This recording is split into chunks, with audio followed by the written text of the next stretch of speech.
Sexing-sexy ang ika-6 na utos star na si Riza Senon sa isang lingerie photo shoot. Ano nga ba ang sikreto ni Riza sa kanyang magandang pangangatawan? Alamin sa Star Bites at Inikata Tibayan.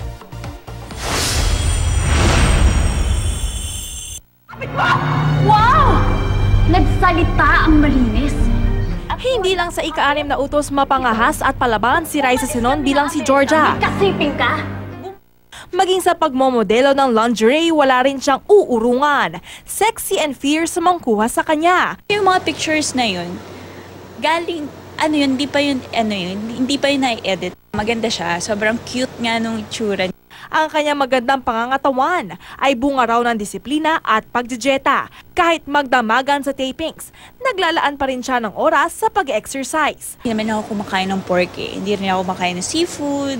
Ang kinakain ko lang chicken, mga white meat lang, salad, ganyan. Hindi rin ako nag-rice. Pwede ka mag-run or mag-jog, pwede ganon.